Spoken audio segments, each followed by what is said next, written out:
What is going on, fitness coaches? Welcome to another episode of the Change Lives Make Money on the Trainer podcast. It's your boy B Mark, and in today's episode, I'm joined by one of my clients, Mr. Maximus. What's up, brother? What's going on, man? How you I'm doing? doing fucking amazing. How are you? Dude, best day of my life. Good. So, bro, for those people that don't know your story, who you are, I'll give you guys a little bit of a backstory on Max. So, Max has been in the coaching program for, I believe it's been almost a year. Am I right in saying that? A little bit over a year, A yeah. little bit over a year. Okay. And the first time I remember having a conversation with you was actually on one of the master classes. We were on one of the master classes and you like raised your hand and you said something. I was like, oh, that kid's fucking, I think that kid's got some shit. So long story short, you continued to show up in the CLA. You started to crush it. You're doing well in your business. You ended up hitting $5,000 a couple months in a row. Invited you to join the 10K mastermind. You did join. You also did our mindset coaching program for 12 weeks with me and Cole. And that's actually why you're here right now, is because during the mindset coaching program, we basically had this challenge where the person that showed up the most consistently, we ended up having a massive prize package. And for this one, our prize package was a VIP day with me and Cole, where you got to hang out with us, fucking drive in the cars, fucking do a little bit of coaching, do a podcast, and here we are. So for those people that don't know who you are, why don't we start with a little bit of a backstory? Like, what got you into fitness? Let's start there. So fitness, I mean, I was always into sports growing up, playing football, track, the whole nine. But fitness was just something that was always consistent where it's like when I stopped playing the sports, it's like, I had the identity issues like, oh, what am I going to do now? College football is over. But fitness was always there, nutrition was always there. But honestly, what really got me into like this field was I had kind of like a dark period. I mean, like everyone's got their light bulb moment, and Yeah. mine was dirty bulk gone wrong, just the self-pity, the binging, just being in a really dark spot. Ended up hiring my own coach, who ironically started in the CLA, Nick Justice. Yeah. So he went through CLA, the 10K. Now he's absolutely crushing it. And then, as I was working with him, he changed my life. And I started to get interested. I was like, man, like, how are you doing this full time? Because like initially I wanted to be a chiropractor, physical therapist, because I had a back surgery when I was 17. And that was like what opened my eyes to like a career path of being in a position to help others Yeah. and to help get them from, a spot where initially I thought, mentally they're not in a great spot because they're hurt, getting them through, the rehab process to get them into the best shape or however that may be, that transformation. And he was like, hit up B Mark, DM'd you, he sold me by chat on Instagram, and here we are today. So it's like, it was like a full circle moment just being from, almost going $300,000 in debt, going to get my doctorate in chiro or PT to now I'm traveling the world, living my best life and, living my dreams. So it's fucking wild. I love it. So talk a little bit about you first getting started. Cause obviously when you first got started, you weren't really on Instagram at all. Yeah. So correct me if I'm wrong, but I believe you were like under 1,000 followers when you first started. Oh, I had like 100. 100 followers Yeah. on that Instagram account. Yep. Yeah. I like just started. So I graduated college in 2023 and had a internship that summer. So I was doing a little bit of like in-person training for the first time. Like I did it in a class in college and I kind of liked it. So I was going to take a gap year to, take some prerequisites and everything. But yeah, I got out of college, finished up my internship in August of 2023 and started my business at same time. I started an Instagram and yeah, so I was from scratch. I didn't have any history posting on social media, no idea what I was doing. Just started from zero. What were your, like, when you first got started, what were some of the things that like really kind of like stopped you? Whether they be like mindset or content or like the algorithm, like what were you like struggling with like when you first got started? I think for sure was the mindset. Like I've always wanted to make a fitness page. Like I've just been in the gym forever and just love it, but I never did because I always thought like, oh, what are my friends gonna think or what are people in my hometown gonna say? So that held me back for a long time. But even just starting, I was just like, I was afraid to talk in front of the camera. So I was doing like you just record all the shots in the gym and put the text on screen and just refused to get in front of the camera. I was just felt so awkward. And then eventually did that and the whole progression through. So I think a lot of it was just a mindset, the limiting beliefs around like that I'd be capable to do these things, that I would like actually be good at this and that I could, do what everyone else that I'm looking up to is doing. So I think Mhm. for sure it was mindset and just, the limiting beliefs, self-doubt, self-sabotage was a huge one. Mhm. But yeah, I think it was a lot of mindset for sure. When you say self-sabotage, like what were some of the things that you were doing that was like holding you back? Because I think that like for people listening to this podcast, like a lot of these online trainers that are listening to this podcast, they want to make 5, 10K a month for sure. But they usually do things that get in their way and they basically hold themselves back from trying as hard as they possibly could And when you try as hard as you possibly could, eventually you'll succeed. But most people don't try as hard as they possibly could because of their own limiting beliefs. So, like, what were you doing that was self sabotaging? I think a lot of it was just like, initially, like you sign up for the program, it's like you just invested a bunch of money, which was scary as fuck for me at the moment. So it's like I'm just grinding, doing all the things, watching all the modules, and like you see that first little bit of success where you're like, holy fuck, like this is real.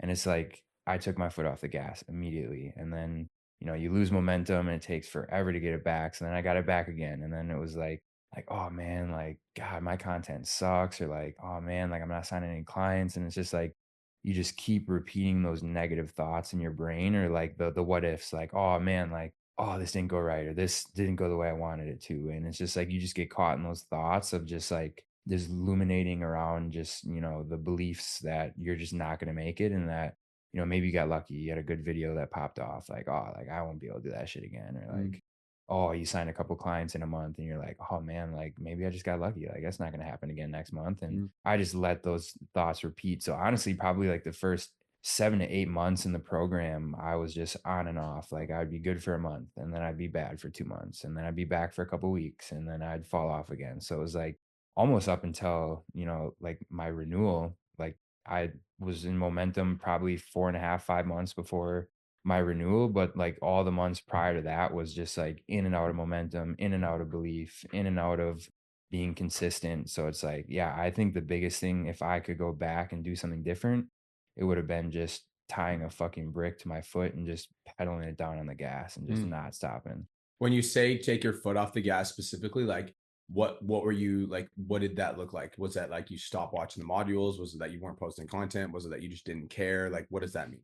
Definitely, I think one of the worst things I did was stop showing up in the group. I stopped asking questions. I didn't go to any of the coaching calls probably until like the ninth month in the program. Yeah, Just absolutely stupid. At that point, I was just almost pissing money away. yeah, I was always consistent with content. At that point, I was just posting 5 days a week, so I didn't miss that, but it's like I went from, like, just starting to talk in front of the camera to, like, going back to the comfort zone, just, like, doing the B-roll clips and, like, text on screen shit. Sending DMs was another one. It's like I would just get in my head like, "Oh, I've got no one to message," and, "Oh, fuck it, I just won't send any DMs out today," and, not posting in the group, no DMs, shittier content, and just, like, not doing all the things that I knew I needed to do. Like, it's, like, all laid out. Modules, stop watching those. It was just piece by piece. It's like I would just choose like one part of all the things I just mentioned there to self-sabotage with. yeah. And then it was like, then I would pick another one. And then like, oh fuck, I'll do this one too. And then it's just like 5 months in, it's like I'm just missing the mark on all these, like just the non-negotiables. I mean, it's like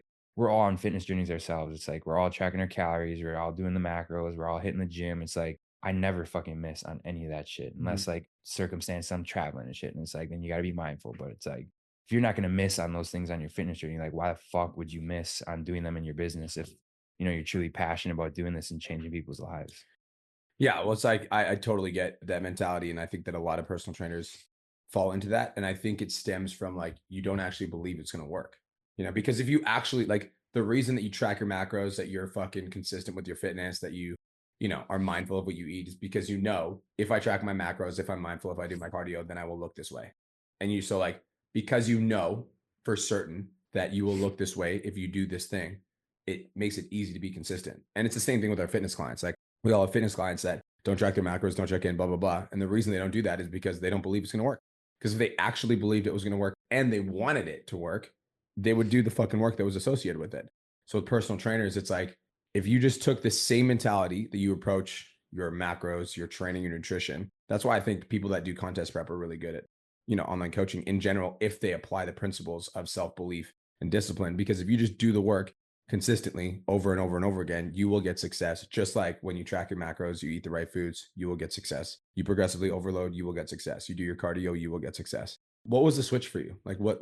Why do you flip the switch? I think kind of like going into the event last year in Houston, it was like I kind of got in momentum. I was like hitting the consistent 5K months. But I think one of the hardest things for me to conceptualize was that like the true possibilities of this, like the realm of like being able to like experience financial freedom, being able to travel, being able to make a global impact. So like you listen to the podcast, you see Brian's stories, all these trainers making just asinine amounts of money, and you're just like, dude, there's no way this is possible. Or like they've got to be aliens. And it's like I went to the event in Houston and just talked to every single person in the room, any person that I saw online that was killing it, and like hearing them and like just realizing that they're just normal people. Mm, I think that was the biggest switch for me was like having those conversations and being in the room with other successful people and realizing that I've got the same mindset that, they're not different than me. It's like we all take a shit at the end of the day. Like it's just they've just been doing it more consistently for longer and just have mastered their skills. So I think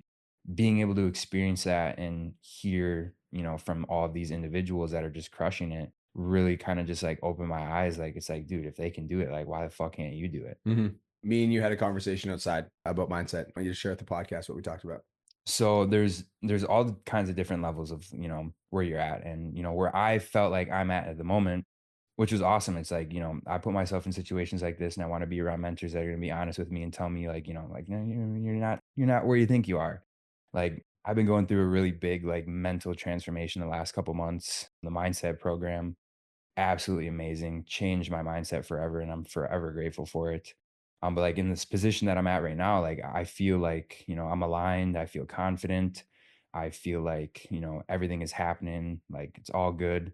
But what you challenged me on was that, I'm not where I think I am in the aspect of, where I was on like the bottom of the scale, not believing in myself, having the limiting beliefs and everything. It's like now I'm at like in the middle of the scale where it's like I feel like I'm good, but there's that next level of like really, doing the full commitment of like, doing things that challenge you, getting in different environments, doing things that you haven't done before to continue to challenge yourself and put you in situations where, you're going to be uncomfortable, but, getting in these uncomfortable situations is what's going to really push you and make that needle, continue to go forward. So it's really just about just challenging yourself and putting yourself in these rooms with these people and constantly looking to grow in different aspects and, not necessarily like I'm getting comfortable right now, but realizing that there's a ton more work to be done and that you just can never get like completely satisfied. It's like, yo, I just got to continue to chase that needle and keep pushing it forward. Yeah, and it's like the core principle behind that philosophy is this. It's like you every single person on the planet is doing the best that they can with the information they have at the time. All of us. Nobody wants to be a fuck up.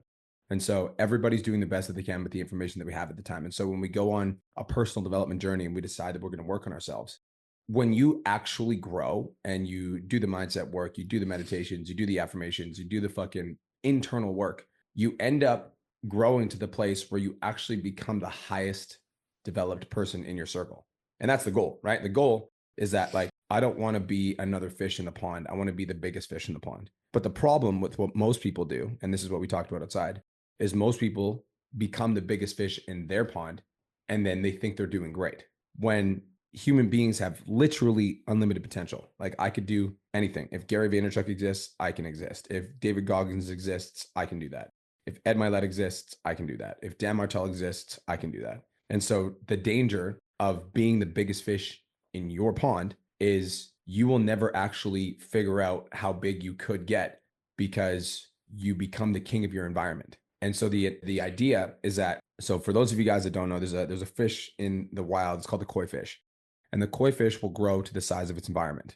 And so if it's in an environment with, in a fishbowl, it'll grow to make sure that it matches a fishbowl. But if it's in the ocean, it can grow 10, 20, 30 times the size because it's in a different environment. Same as an oak tree. If you put an oak tree seed in a fucking flower pot, it can never grow to be a full oak tree because it doesn't have the environment to sustain it. And so what I said to you is that you are the highest developed person in your circle, which is good. And that also is bad because if you just stay in that environment, the one where you outgrew, you will be the koi fish in a small pond, the king of a small pond. I don't want to be a king of a small pond. I want to be the fucking king of the ocean. And so it's about finding other people that are at a different level than you. And yes, it's mentorship programs and yes, it's environments, but it's also like committing to being a big part of that environment and committing to also, I told you this outside as well, you have to commit to being the best in the environment. Like if you're in a coaching container and you're just fucking showing up for a participation trophy and you don't actually have the mindset of like, I'm going to be the fucking best person in this room, like you'll never be successful. You'll be successful enough to pay your bills to get by. But like, bro, every single mentorship program I've ever gone into, whether it's Dan Martell, whether it's Bedros, whether it's Adley, whether it's whatever, I literally made the commitment. I'm like, I'm the fucking best in this room. And maybe not right now, but I will be. Tacky Moore, same thing. When I joined Tacky's program, I was a small fish and I was like, I promise I will be one of the biggest fish in this room. And now I'm one of the biggest fish in the room. And that took me a couple years to get to, but it's because I had that mindset. And like another thing I told you outside is it's not just like you can't, most people, what they do when they work on their mindset is they go from like, I don't believe in myself to like, I do believe in myself. That's like level one, I don't believe in myself. Level two, I do believe in myself. Level three, which I told you need to get to, is I'm so fucking confident I'm going to be successful that nothing will fucking stop me. Like I'm the fucking one. Like it's me. I'm going to hit 10,000 followers. Then I'm going to hit 25. Then I'm going to hit 50. Then I'm going to hit 100. I'm going to hit $5,000 a month. Then I'm going to hit 10. Then I'm going to hit 20. Then I'm going to hit 50. You have to make the decision and you have to be crazy enough to actually believe that you are going to do it. And if you are, you can have anything. Yeah. Fuck, dude. Yeah, it's crazy. There's always different levels to it. And it's like I think these events, like, you know, the event in Houston, coming to the Mansion Mine here, you know, doing the VIP day, it's like being in the room with these people, it's just like it's crazy and it just opens your eyes to just the unlimited possibilities that you can just experience, you know, when you develop that mindset of like, I'm the fucking best. Mm-hmm. I'm the one. Like Mm-hmm. this is destiny. It's not a matter of if, just a matter of when. Mm-hmm. And it's just like, you know, constantly just pushing for that. And I needed to hear that because it's like I resonated with that like on a crazy level when you were talking to me outside about it, where it's like I look at like who I'm around, what I do like back at home in Wisconsin, and it's just like there's just so much more that I need to experience and push myself to, you know, get more uncomfortable. Like I've just been getting uncomfortable, obviously, every month, just trying to do new things, but there's just new levels and new devils to accomplish. Mm-hmm. So let's end on a message of hope for the people that are listening to this that might be in the position that you were in, you know, when you first got started your business. Like if you could go back in time and tell yourself one thing when you just got started, you could only say one thing about success, about making it in this game, what would it be? I think that it would just be that, you know, if you're truly passionate about it, you just got to go all in. Like I was dipping my toes in the water. I was doing like, oh, this is cool. Like, oh, like I could see how this could do it, but I just kept jumping out of the pond. And it's just like, just fucking tie a brick to your ankle and jump in the pool. Like you just got to go all in. And it's Mm, like everything that they're telling you in the container, all the modules, all the coaching calls, all of the mentorship calls. It's just like, it's a proven blueprint. It's like, I mean, Brian's got the receipts. This guy's not, he's not a scam artist. He's not bullshitting. He's got all the proof. It's in the pudding, man. It's just, you just got to go all in. You just got to make the commitment to just do this shit that you know is going to push the needle forward and just not take your foot off the gas. That's what I fucked up with, is just like, I would be in for a month and then I'd be out and then I'd be in and then I'd be out. And it's like, I just look back and I'm like, you know, what if, you know, shoulda, coulda, woulda, you know, I'm not saying I regret it, because if I didn't do those things, I wouldn't be where I'm at now, because I learned that that's the reason why I didn't see the growth that I wanted to see. But it's like, man, if you could just start off and just have that mindset that it's like, you will not fucking fail if you don't quit, or if you quit, that's the only way you're ever going to fail. And mm, it's like, I was quitting and that's the reason why I was failing. But I stayed in the game. That's the biggest thing. It's like, shit's gonna suck. This shit ain't easy. If it was easy, everyone would be fucking rich and changing thousands of lives. But like, it's not everyone's cut out for this shit. You got to have a different mindset. You got to be a different person. And I didn't fully understand that when I started. And yeah, that's what stunted my progress in the beginning. But it's like, I look back at it, I learned from it. Here I am now. And it's like, to the fucking moon we go, baby. let's go. All right, bro. Where are they finding? That was fire. Raminger.fit on Instagram. How do you spell that? RAMMINGER.FIT. Bet. And yo, that's a wrap. Fam, if you got value from this episode and you want to learn how to scale your coaching business to $10,000 plus per month, send me a DM on Instagram that says 10K and I'll reach out to you to see if I can help. Peace. Thank you so much for tuning into today's episode. Hopefully you got some value. If you did, and you want to learn more about how me and my team can help you scale your online fitness business to $10,000 a month, DM me 10K on Instagram at TheRealBrianMark for more information, and I'll reach out to you to see if I can help you grow an online coaching business.